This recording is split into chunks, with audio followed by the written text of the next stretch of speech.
Have you ever worried about slipping in the bathroom or helping a loved one get up safely? You need to know about Safety Grip.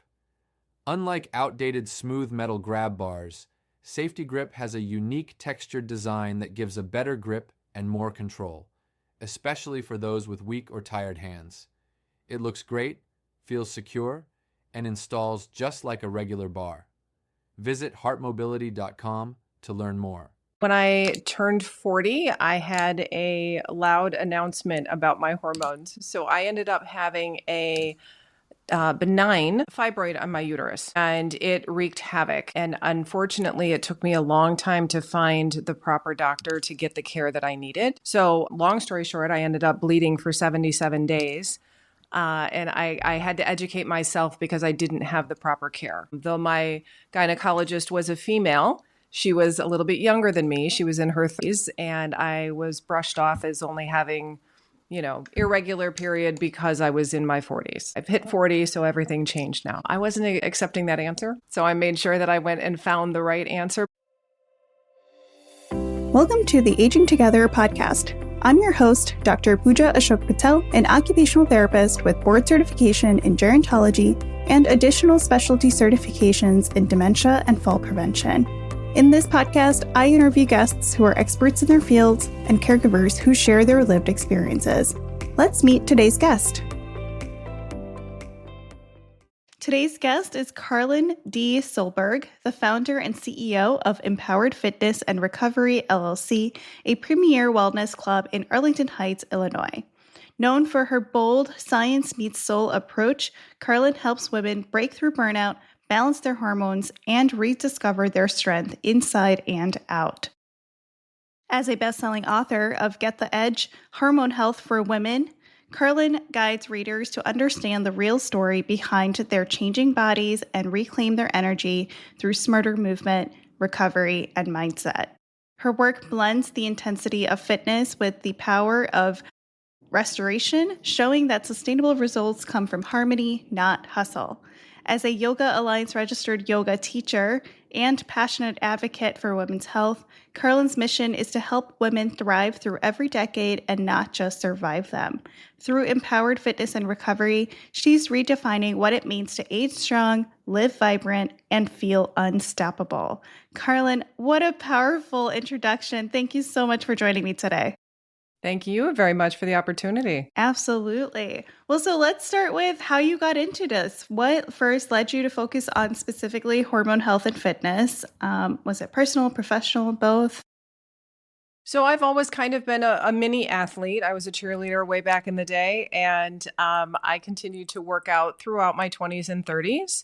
But when I turned 40, I had a loud announcement about my hormones. So I ended up having a benign fibroid on my uterus, and it wreaked havoc. And unfortunately, it took me a long time to find the proper doctor to get the care that I needed. So long story short, I ended up bleeding for 77 days. And I had to educate myself because I didn't have the proper care. Though my gynecologist was a female, she was a little bit younger than me. She was in her 30s, and I was brushed off as only having, irregular period because I was in my 40s. Like I've hit 40, so everything changed now. I wasn't accepting that answer. So I made sure that I went and found the right answer, but it did take some time. It took longer than necessary, but I was able to find a skilled surgeon who was able to remove the fibroid from my uterus and repair everything, keep everything intact, and get me back to normal. But that was my first real introduction as to the way that your hormones work and what they can do when they're out of balance. Good for you for seeking out those answers and not taking that for an answer. As someone who has worked behind the scenes in healthcare for almost the past decade, I often, unfortunately, get these sorts of issues get, dismissed or undersolved, especially when it comes to women. And so I'm so glad that you didn't take that for an answer and that you sought out other answers and that you did find an answer and the solution to it. So then you took this and you built a clinic and now you're bridging fitness and sports recovery. What was the gap there and what motivated you to create that space? Sure.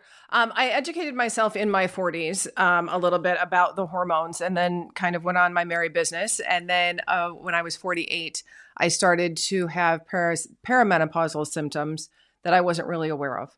I didn't know what they were. I chalked it up to work stress, or I chalked it up to my diet hasn't been so great. And again, not wanting to take a less than optimal life as an answer, I decided to do some research, and I did find out that they were perimenopausal symptoms. So in balancing my hormones, I dug deep into research and was very interested in cold plunge and infrared sauna and red light therapy. And I started to experiment with those and really research and see the benefits, the overall health benefits that they have, but also how they affect hormones and the balance that we can really get. So they're great for muscle recovery after working out, but they're so good for balancing hormones and just quality of life at every stage. So the gaps. That's really interesting. Yeah. No, go ahead. Go ahead. Sorry, to answer your question. So the gaps that I was seeing was I was going to one place for some recovery services, though I couldn't find them all in one location. And then on the fitness side, I had 3 different memberships to get the fitness that I wanted. So I had a personal trainer in one place, I had a yoga membership at another place, and then I had group fitness at another place. So I was running all over town just and paying multiple memberships to get the things that I wanted. So my director of fitness, Tony Figueroa, and I decided to come up with the concept of putting these 2 modalities together, the fitness and the recovery, so that we can help men and women optimize their life. Yeah, that's great. I want to, that's crazy that you had to go to like 3 different places to get everything that you wanted. I see that a lot. We see that a lot in clinical practice too, where, a lot of us operate as private practitioners and we only offer what we're licensed in, but then they also need, so I'm an OT, but they also need physical therapy and they maybe also need speech therapy, and they're going to 3 different places to get those 3 different services, right? Or 3 different providers are going to their house, which is ideal, but that's not always a possibility or an option. And I always think about that. We have so many more multidisciplinary clinics now, but it's not often that it has everything that someone could want. And I always think about like, what if there were just these huge one-stop shop options for like everything you could possibly need or want, And so it looks like you've created somewhat of a mix in that space, which I think is wonderful. You mentioned something about not understanding initially that you were experiencing perimenopausal symptoms. I do feel like many women only start learning about their hormones when something feels off or something doesn't feel right.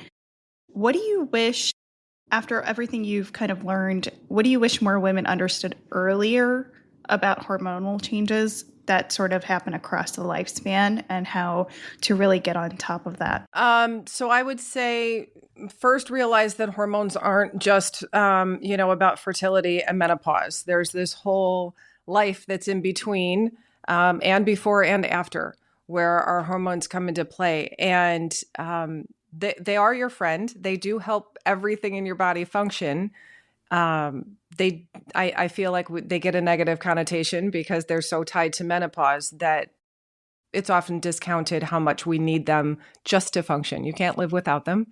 And so if people realize the influence that hormones have on energy and metabolism and focus, emotional balance, and if they pay attention to that early when things are going well, I think they'll sooner recognize when something is starting to go awry. Yeah, that's a good point. I do feel like in my age group, everyone only talks about hormones as they relate to fertility, and not necessarily anything beyond that. Although there is more and more awareness around the different phases and for hormones and how that impacts like your ability to work out and recover from working out and just how you might feel overall, which I've seen an improvement in over the last year, I'd say. Thanks to social media trends, I feel like a lot of that education comes around, which is nice to see. But also, I do feel like it needs to be better educated so that everyone can understand its impact. Now, having seen and learned sort of how it does impact not just fertility or menopause, but everything across the lifespan, can you walk us through the shifts that women or men and men experience throughout their life when it comes to hormones, but then specifically, perimenopause, menopause, and postmenopause, and how that affects things like energy, muscle mass, sleep, recovery, all of that? Sure. So yes, an excellent point, because our hormones do affect men and women, right? We both have steady levels, and then we both have declines at different times in our lives. So in perimenopause specifically is when our estrogen and our progesterones really start to give us like these like tidal waves. Like we go through these high shifts, and that's where things really get out of balance, as where sleep quality starts to decline, energy levels decline, sex drive, all these things start to come and go, ebb and flow, mood swings, all of it. And and unfortunately, a lot of people think that they do just have to live with it that way because maybe their mom did, or that is, again, what they're seeing more out there on the internet, which thankfully is changing. But that is the time where everything is really starting to get volatile. In menopause, that's when hormone levels start to stabilize, but they're at a lower range. So that's when slower metabolism and muscle loss and loss of bone density, which is really important as we age to be able to hold on to that. That is when that starts. And then muscle recovery becomes harder, especially after higher intensity workouts. So, and then again, it affects sleep. And sleep is like your biggest hormone reset. So without proper sleep, it really can throw hormones off no matter what age you are or what your stress level is at. Like sleep is super important for us. And then even men, their testosterone declines, the growth hormone declines as well. And they don't have the same muscle build or the same recovery that they used to have. So that's where a lot of HRT can come into that, hormone replacement therapy too, for men. That is becoming a little more talked about as well. That's getting a little more attention. Yeah, I do think especially that hormone replacement therapy is getting a lot more attention for both women and men. Lately, I've seen just more people sharing their experiences with it too, especially I primarily hear it from the women in my life, but, I hear some of them who have started proactively monitoring their hormones or starting to get into some of the treatment options to keep them energetic and keep them going so they don't have to deal with the ups and downs of the hormonal changes every day.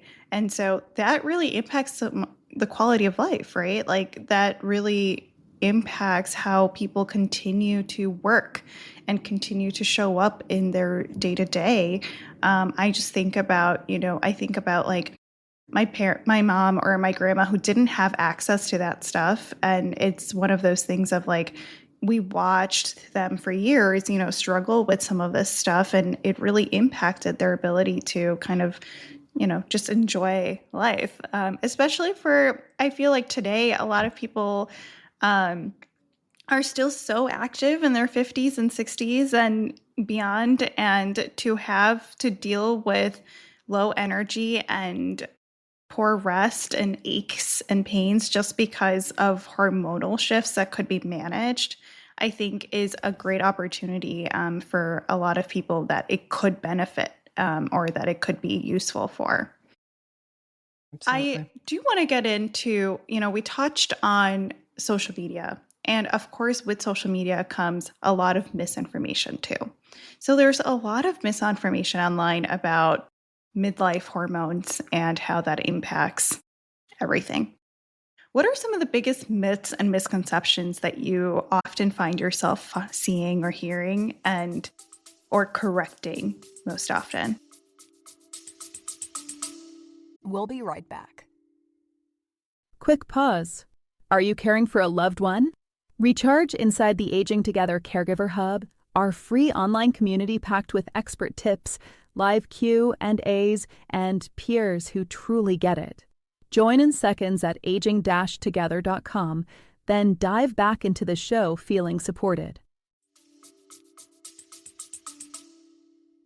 One of the biggest ones, I think, to your point of what you just said too, but I do hear very frequently from clients is if they're in their late 40s or early 50s, they assume this is the way that their life is going to go.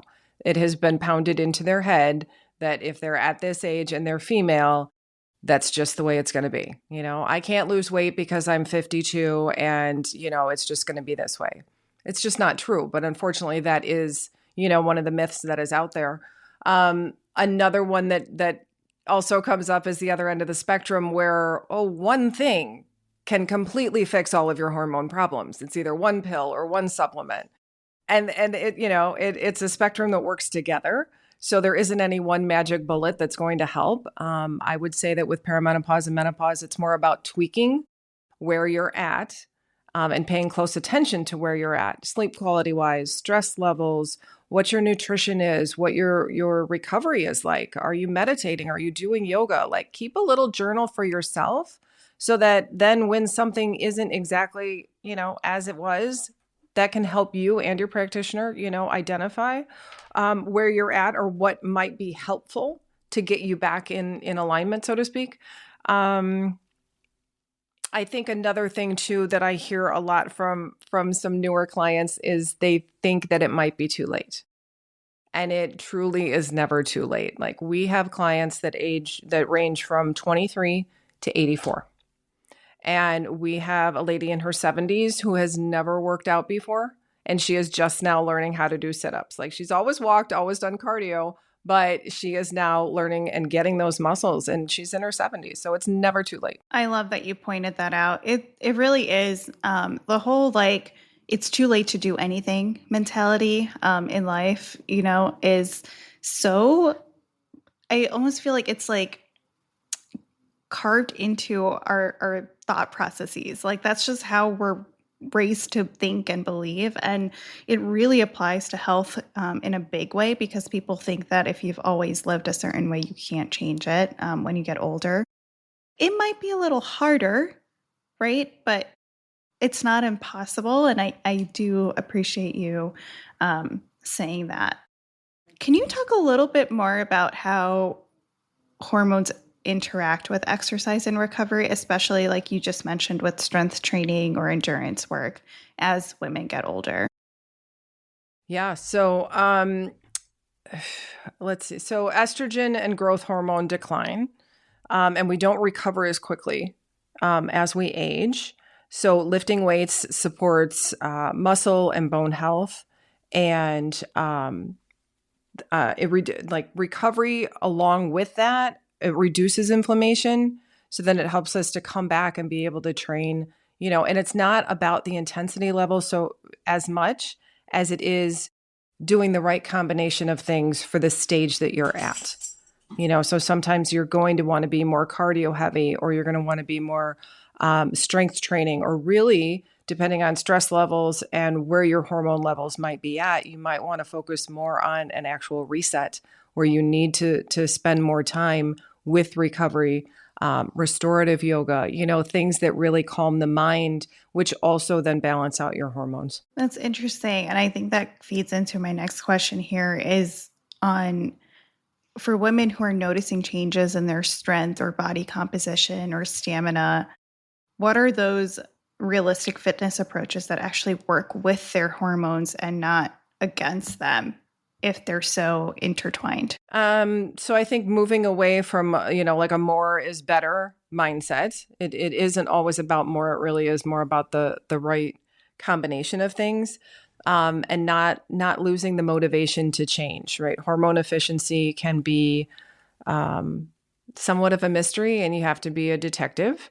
But you can also do like shorter intentional workouts plus recovery to get the same results as maybe earlier you would have trained harder and done more cardio. Isn't that so? It's so funny because, not funny, but like we are detectives because all of our bodies are so different and hormones impact us so differently. And what works for one person might not necessarily work for another person. And so we do become detectives of our own bodies to figure out what's going to work. So I think you mentioned some of this of like, trying to figure out like when should it be a slower day versus like a go heavy day versus all of that. How can women adapt their training schedules or recovery practices around hormonal fluctuations, especially let's say during perimenopause or in early menopause? And I think part of this, let's like take a step back a little bit and even talk about it, because I think a lot of women don't know about this, but like, how do people track their hormonal fluctuations? Like, how do people even know how to monitor that to fix or adapt their training schedules? Mm-hmm. Okay, so to answer your question of how, like tracking, so let's start with that. Because like you mentioned, you don't need to wait until you're in your 40s or your 50s to start to pay attention or when something goes wrong. And the better detective that you can be at that stage actually starts earlier. So if you're in your 20s and maybe you are coming up on planning a family or something like that, it does help to get to know your body, track the cycles that you have, the days that they are. One of the best books that I ever read was called Woman Code by Alyssa Vitti. Highly recommend it. It came to me at a time in my life when I really needed to get educated about my hormones and start to track them. And that was the first one that got me on my way. So highly recommend that book. But to just start tracking, it doesn't have to be long and involved and very detailed, but just an overall, what's your average sleep in a week or what was it that day? What is your average nutrition intake like? How much protein are you really getting? Are you getting too many carbs? Things like that you can work with a practitioner, functional or conventional doctor with, a nutritionist, a personal trainer or a coach. There's many resources aside from just us that you could go to help you get underway. But again, starting early and knowing whatever feels average for you. All right, not good or bad, but where is kind of your set point? And then when things start to change, because they will, we're human beings and everything with life changes. So they will change depending on stress, depending on age, depending on overall health. But you'll then be able to see, okay, well, I used to sleep this long. Now I'm only sleeping this long. But if women get to know their cycles and know what phase they're in their cycles and realize that, when they're in their follicular stage, the estrogen is high, and when they're in their menstrual cycle, the progesterone is low. And so that's why they don't have energy. And that's why they're craving all the carbs and the sugar to give them the energy. That's what the brain is telling them to do. But we're used to riding the wave as females. We're used to that for those of us that have cycles, that we're used to doing that and navigating, and we maybe don't always know why we're doing what we're doing because we've grown up with it since teenagers. But understanding where you are and then understanding when something is different will help you alleviate problems further down the road and also help you and a practitioner figure out what your best course of action is to get you back to normal faster. That's a great point. There's a lot of comprehensive like functional blood testing that gets done now to be able to track a lot of like your hormonal levels and things like that. And it's not something that I ever thought of before. I always, I always attributed, monitoring hormones, looking at hormones, things to that, like to fertility and to menopause. Like those were the two things in my head. And then now as I've, been better about, or not better, but like more curious about just how do we maintain our health over our lifespan. That was one of the areas that was included in one of the holistic functional blood panels, blood testing that I do. And I remember the first time I got my report and I like looked at it and I was like, why are they testing this? Or like, why are they looking at this? And it was just like, I just didn't understand. I mean, I thought it was great for me to know like, okay, cool. Like my numbers look good. right? But like from a health standpoint, I didn't really understand why it was important to look at them. And it came with like a little narrative on why it was important and all of that stuff. And that just really made me understand better of like, oh, okay, this makes sense. And now, we do it every 6 months. And so it helps me track it essentially over time of like, okay, this is still looking good. This is still looking good. Or like, hey, these are lower than last time, or these are higher than last time. Like what's going on? What's different? It's very similar to how we get our regular lipid panels and blood panels of like, right? Like, how's your glucose doing? How's your blood counts doing? How's your iron doing? Vitamins, like all of that. And I think it's a newer concept that we should be monitoring our hormones in a similar fashion. Absolutely. I love that you are doing that at your age, and you're just ahead of the curve, right? You're saving yourself headache down the road, but you're really optimizing your health now, and you'll know soon if anything is off, and then you can be on it right away. So that I applaud you. I think that's wonderful. You are younger than me, so I'm 53. So I actually do my I do mine quarterly, so that I know where mine are at, because I am on hormone replacement therapy. So if there is any tweaking to do, I don't want to wait 6 months. I want to be proactive, and I want to take care of it in 3 months. So yeah, I love that you're doing that. Right. Yeah. Oh, thanks. But yeah, no, I mean, and I think that's even a better point that you made is like, it's, again, I'm going to relate it back to what people are familiar with, right? Like if you're on blood pressure medication, if you're on diabetic medication, if you're on vitamins because you have low iron or low vitamin B12 or D, right? All the things that I have. You do want to check on that quarterly if you're taking supplements or if you're taking medications, because you want to make sure if it needs to be increased or decreased in dosage, right? So very similar like concept of, I think that needs to be followed here too, that you're saying with hormone therapy. One of the things you mentioned was sleep. And I think you mentioned it to me before that was an area that was really challenging for you years ago. I think you mentioned and you were sleeping like an hour, maybe? Yes. What role? That's insane. But also must have been just exhausting for you. Beyond words. That was my introduction to perimenopause, and I didn't know it. So I was actually sleeping. It got to a point where sleep was really hard to come by, but then I was getting no more than 1 hour a night. And what that does to your body and to your mindset is incredible. There really aren't any words. You kind of feel like you're going crazy. And all you want to do is sleep, and you're so exhausted and you just can't. So when I did finally get my first saliva test and I had my full hormone panel done, that was when I learned that my that my cortisol was extremely low. And that was my reason for not having sleep.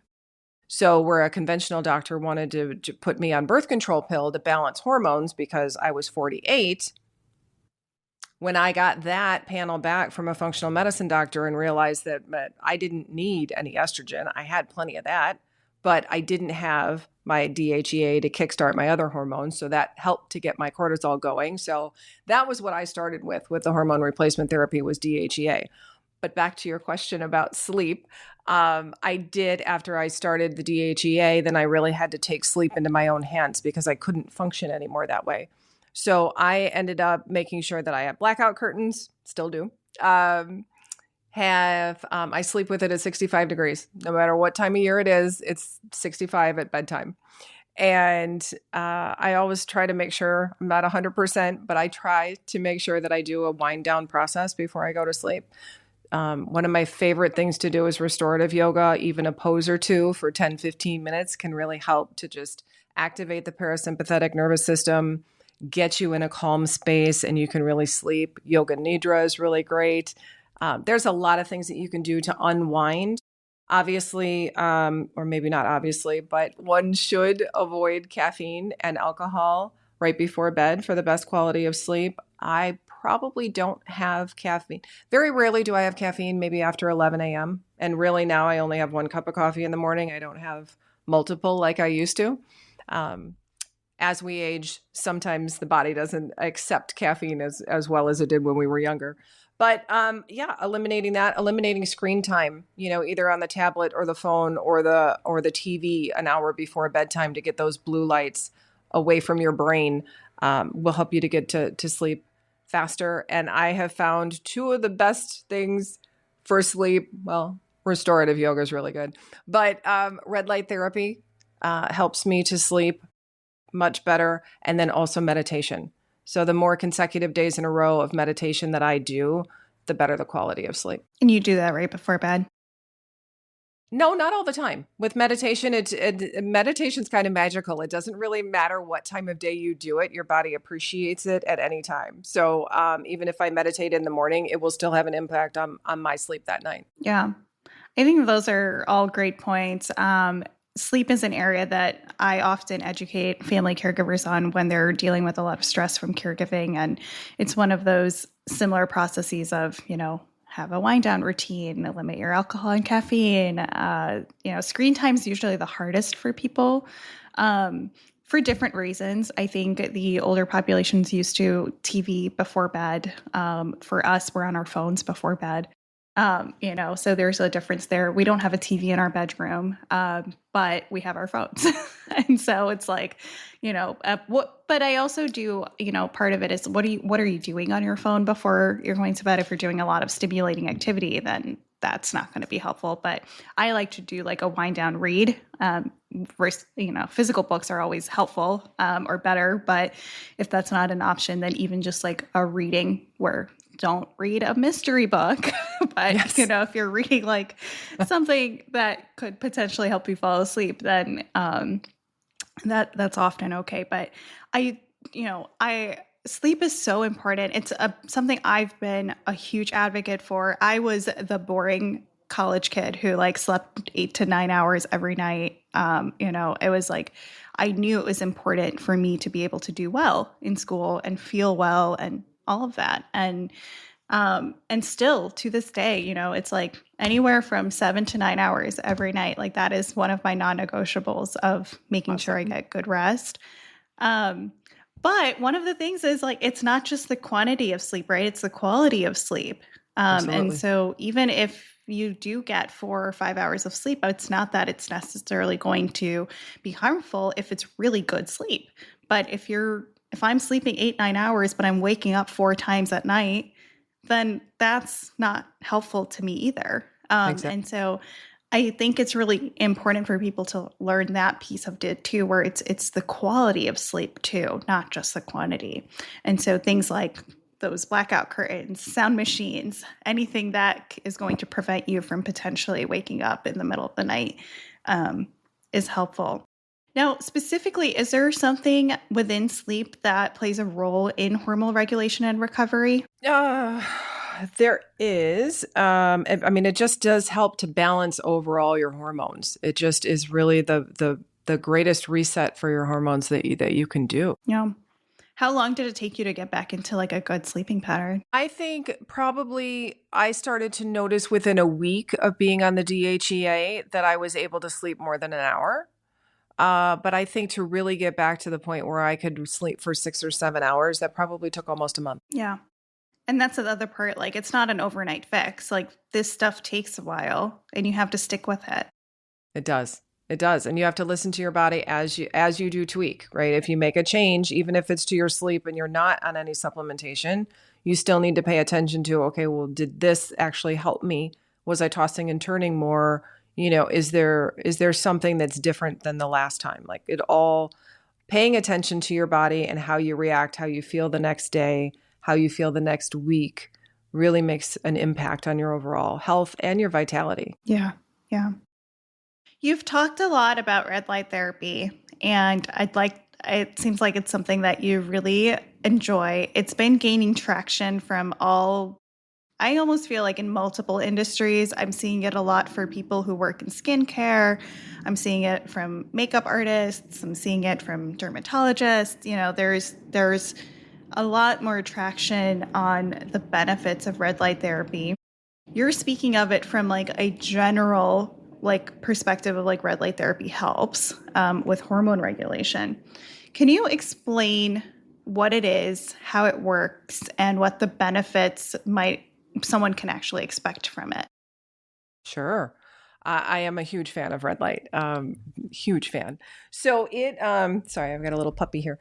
Red light is specific wavelengths that stimulate the mitochondria. So they're like the energy factory of the cells.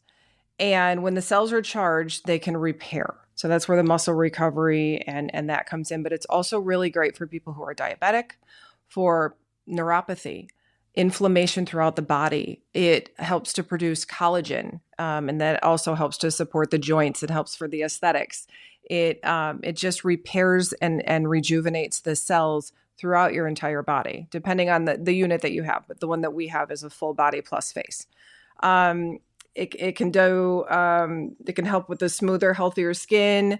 It helps with circulation, and it also helps to activate melatonin in your brain. So that also is where the sleep quality and the effects of red light can help with sleep as well. Are there parameters on red light therapy, like how long, how often, what could be considered harmful? I have yet to come across anything that is harmful with red light therapy. I do think that you reach a point of there's not a benefit necessarily to doing it every day. Having time for your cells to regenerate and having maybe 24 hours for sure, or 48 hours in between sessions, 48 hours in between sessions. 24 hours, you just reach that point of where you're not really getting any more benefit. It isn't exactly the most budget friendly option. So I would say make sure that you're spacing it out. 2 times a week is probably what is most beneficial for most people, depending, unless they have something severe that they're dealing with. Again, I haven't heard anything or come across any negative areas with red light therapy, but I will say something that's very important when doing it, especially if it's a full body, is you want to make sure that you're hydrating. It does kind of dry out the cells depending on the programs that it's set at. Ours, it's a 20-minute session. So it's not long. It's painless. It warms up. I always tell people it's like a warm hug. That's as hot as it's going to get. You may sweat a little bit because you also detox while you're in there, but or while you're laying there, I should say. You're not in there, but they're mats, the unit that we have. So someone lays on the mat and it's a full body mat, and then we place mats over them. So they're kind of sandwiched in between, almost like a sleeping bag. And then there's a face unit that comes over and does that separately. And what's great about ours is that we're able to program each one. So the body mats are actually 2 separate units. So if somebody maybe just got done working out and they wanted to do muscle recovery, we can set, say, their upper body for muscle recovery. But maybe they tweaked their ankle. Well, we can set the lower mat for inflammation. So we can specifically target with our red light therapy things, and then we can do anti-aging on their face. So they get all of that in one treatment in 20 minutes that doesn't hurt. And most people always come out and say, I feel so relaxed. That was so good. And then oftentimes I hear how good the sleep quality was after. But yeah, drinking a lot of water is extremely important when doing red light therapy. That's really good to know. So you said your sessions are 20 minutes. Have you seen other people do like longer or shorter, or like other parameters? I have. I can tell you that it does depend on the quality of the red light that's being used. I have come across some that they're calling it red light and it's actually pink. So you're not getting the same benefits. There's always knockoffs when it comes to something that's really good and really popular and not exactly budget friendly. So I would be cautious of something that is a home buy, like maybe something that you can get off the internet and that is claiming major results at a very low price. You probably get what you pay for. It may not be harmful, but you might not get the same benefits as you would with a real. I'm just trying to think if there's anything else. Yeah. I mean, that makes a good point. Like I said, it's been gaining so much traction, especially online, and so many people are investing in them, buying them, whatever. And so oftentimes, what happens when there's a huge demand, supply starts to dwindle in quality, right? And so then you can find a lot of options that are maybe not appropriate or accurate or the right fit. And then does everybody benefit from this? Are there certain types of women based on age, lifestyle, or health status who can see the most benefit from these types of recovery tools, or some who may not benefit as well? Like we talked about earlier, it is never too late. There is all, and it's never too early, quite frankly. There is always a benefit that comes from these modalities that we use. The red light therapy, the cold plunge, is so good for cognitive function. It is so good for being alert, for really being able to have the energy that you want to get through the day. It kind of gives you the most bang for your buck. For up to 2 minutes of your time, you can really be alert and just smash your day. And infrared sauna and red light therapy, they're both really great at lowering cortisol, and inflammation throughout the body. They're detox. They're so good for sleep quality, for muscle recovery, for stress relief. Everyone and anyone, male, female, at any age, can definitely benefit from that. And to that, I would also add that, really seasoned athletes, people who are running for marathons, people who are training on a regular basis and maybe going after that specific sports goal, the recovery is even more important. Yeah. Yeah. And I always like to add a disclaimer. Obviously, this information has research back to it, and there's a lot of information on the benefits. But if you have certain chronic conditions or if you have diseases, it's always important to make sure that you're working with your doctor to make sure that this stuff is well monitored as well. Absolutely. One of the things you've focused on a lot is recovery. And to me, that means muscle recovery. But there's probably a lot of other definitions for what recovery could look like too. And so what does recovery mean to you in the context of women's health? Recovery can mean sports recovery. It can be the muscle recovery. I would define it as anything that makes your body, mind, and soul better, right? If that is meditating, if that is getting in the sauna, if whatever it is that helps you live the most vital life that you can, that is recovery. That includes sleep. Like that's everything that we've talked about so far today. Yeah. Yeah. I think we touched on all of the direct daily practices that impact hormone health and just recovery in general, right? From sleep to activity to daily habits with like different like recovery tools. One of the things we didn't really touch on was nutrition and how that plays a role as well. Is there specific nutritional habits that benefit or promote good hormone health? Yes, it does kind of depend. Let me back that up. Yes. Nutrition is absolutely part of, as you were listing off everything that we had already discussed, in my mind, I went, we didn't discuss the nutrition, which is one of the biggest recovery options that there are, which is why proper nutrition, especially after a workout, is so very important. Making sure that you're getting your protein in the course of a day for hormonal balance, or even just recovering from a workout is very important. But making sure that you're getting enough protein so that you can hold on to the muscle that you're trying to build. But then so that you're not, you don't want to lose any of the muscle. So if you're not getting in enough of your caloric intake that is needed for what you're doing, then your body can actually lose muscle instead of holding on to it. So we really stress keeping the protein up and where it needs to be, but then also making sure that the carbs that are eaten, and we do recommend carbs. We don't recommend eliminating them. It's a well-rounded meal. But we also want to make sure that the carbs are complex carbohydrates that and that they're portioned, appropriately for each individual based on their weight and based on whatever their goal is, because everybody comes in with a different goal. Some just want to feel better. Some actually have that marathon that they're going. We just had 2 that ran in the Chicago Marathon. But they have a specific fitness goal that they want to hit, or a weight loss target, something that they want to do. So we customize all workouts and all nutrition plans for exactly whatever that person's goal is. It is not where you just come in and everybody is on the same program. This is customized, and then it's customized to your day. So I mentioned Tony Figueroa earlier, the director of fitness. He makes sure that he talks to every single client before he puts them through a workout. He asks, how was your sleep? How was your week? How was your work? What's your stress level?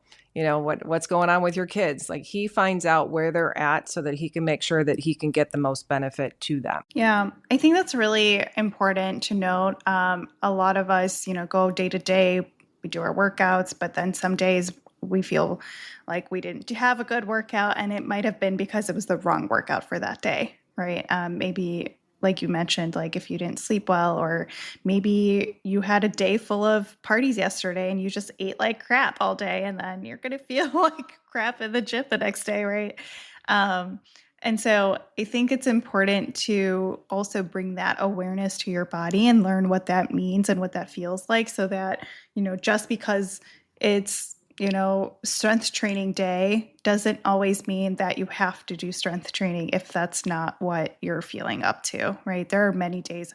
I like cardio. I'm an aerobic exercise person, so strength training is always a drag for me anyways. But especially on those days when I'm not feeling well, I'm like, I'm just going to go for a run, and like that will then help me feel better so that maybe I can do something else later, right? Yeah. And I think it's important for people to know that, there has to be some flexibility in that too, based on how your body's feeling. Yeah, very important. Are there any other like technical, practical areas that we missed before we go into some of those broader reflections on this that you'd like to touch on? Not that's coming to mind. The nutrition was the one that we missed. Yeah, I'm glad that we caught it. No, I got there. Yeah, I got there. So, we've talked a lot about how, a lot of this stuff is like gaining traction, and it's not, yet mainstream, but people are learning about it and utilizing it and being better about being more in tune to it. How can healthcare professionals and fitness coaches and dietitians and just the whole ecosystem here collaborate better to support women navigating hormonal transitions? And just in general, I think just managing and monitoring hormone health for both men and women. I think it's helpful that the discussion is out there. Now, people are starting to talk about it. I think Western medicine and our conventional medicine and functional medicine, I think they're starting to understand each other a little better. And I'm hoping that that is opening up discussions. But I think it really is up to the individual to build a team around them that supports them.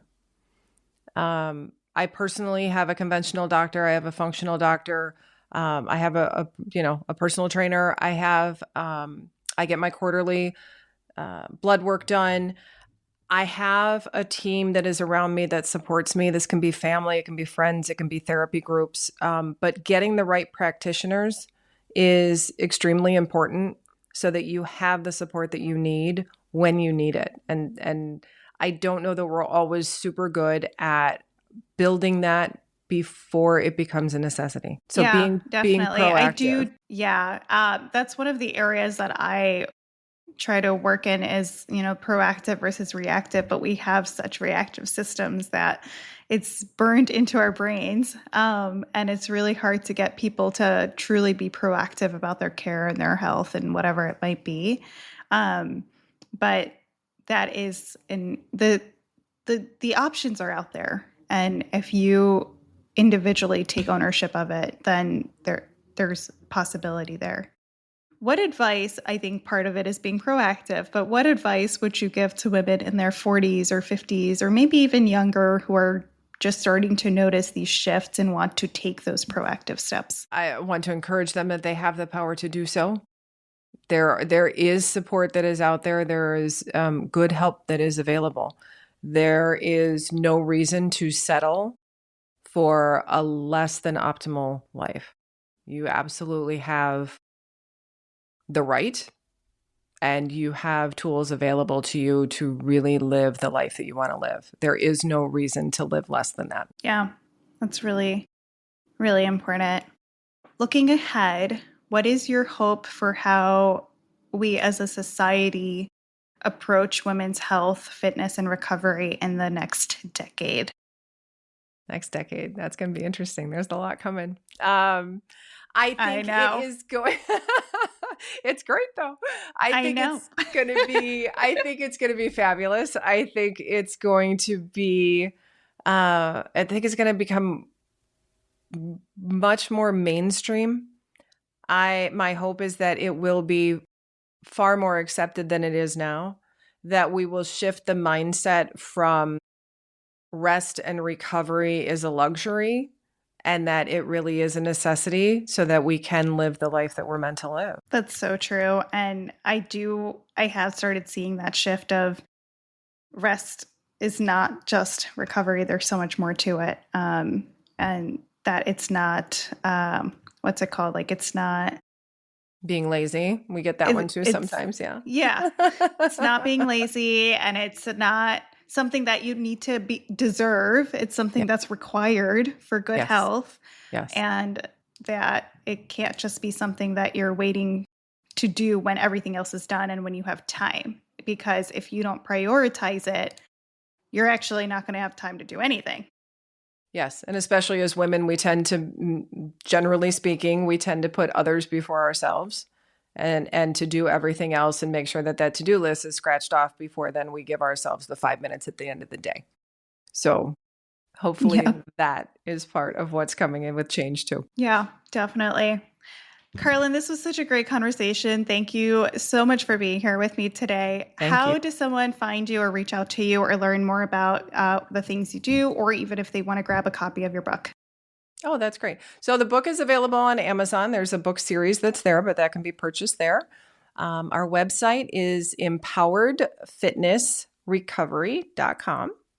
And that's our handle on social media as well. And we're on Instagram and TikTok and Facebook, all of them. We're on YouTube. We're on all of them.